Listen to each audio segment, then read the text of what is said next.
Supreme কোর্টের জ্যেষ্ঠ আইনজীবী ও বিশ্লেষক আবু হেনা রাজ্জাকী টকশোতে যুক্তির ঝড় তুলে ইদানিং প্রায়ই আসছেন মিডিয়ার লাইমলাইটে। ভোটারের সর্বনিম্ন বয়স হওয়া উচিত 40, আমি পার্টির প্রধান হলে সব সংস্কার মেনে নিতাম, এরকম বিভিন্ন কথা বলে টকশোতে ঝড় তোলেন রাজ্জাকী। কিন্তু কে এই রাজ্জাকী, কেন তাকে ডাকা হচ্ছে বিভিন্ন টকশোতে, কিভাবে এলেন আলোচনায়? 61 বছর বয়সী আবু হেনা রাজ্জাকী বর্তমানে অ্যাডভোকেট হিসেবে কাজ করছেন বাংলাদেশ সুপ্রিম কোর্টে। এর বাইরে TV talk show, YouTube channel ও সংবাদ মাধ্যমে নিয়মিত রাজনৈতিক বিশ্লেষণ দেন। বিশেষ করে 2024-এর 5ই আগস্ট স্বৈরাচারী সরকার পতনের পর থেকে তাকে আরও বেশি দেখা যাচ্ছে বিভিন্ন টিভি চ্যানেলের টক শোতে। নির্বাচন, সংবিধান ও রাজনৈতিক দলগুলোর কাঠামোর উপর সমালোচনামূলক বিশ্লেষণ করেন তিনি। প্রায়শই সরকার, বিরোধী দল এবং সামগ্রিক রাজনৈতিক ব্যবস্থার সমালোচনা করে থাকেন।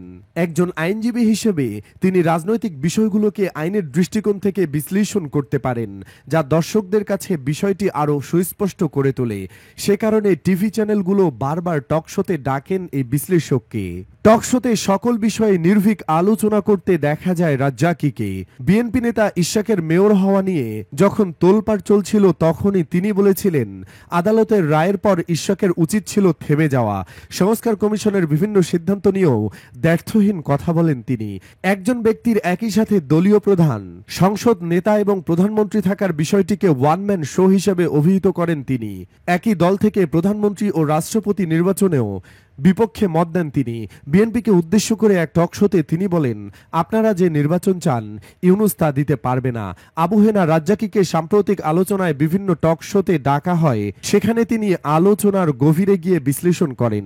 এছাড়াও ইউটিউবে রয়েছে রাজ্জাকীর চ্যানেল। বিভিন্ন সমসাময়িক বিষয় সম্পর্কে তিনি ইউটিউবেও আলোচনা করেন। অ্যাডভোকেট আবু হেনা রাজ্জাকীর যুক্তিতে মাঝে মধ্যে হার মানতে দেখা যায় বিপক্ষের আলোচককে। বিএনপি, এনসিপি, জামায়াত, টকশোতে সব দলকে প্রশ্নবিদ্ধ করেন রাজ্জাকী। 5ই আগস্টের পর দেশে খারাপ কিছু ঘটতে চলেছে, এমন ইঙ্গিত তিনি দিয়ে আসছিলেন বহুদিন ধরেই। অনেকেই মনে করেন এমন সমালোচক বা রাজনৈতিক বিশ্লেষক লাইমলাইটে থাকা উচিত সবসময়ই। পূর্বের 15 বছরের স্বৈরাচারী শাসন থেকে শিক্ষা নিয়ে এ ধরনের বিশ্লেষকদের সরকারের কাজের বিপক্ষে বলার স্বাধীনতা রক্ষা করা হবে পরবর্তী সরকারের দায়িত্ব।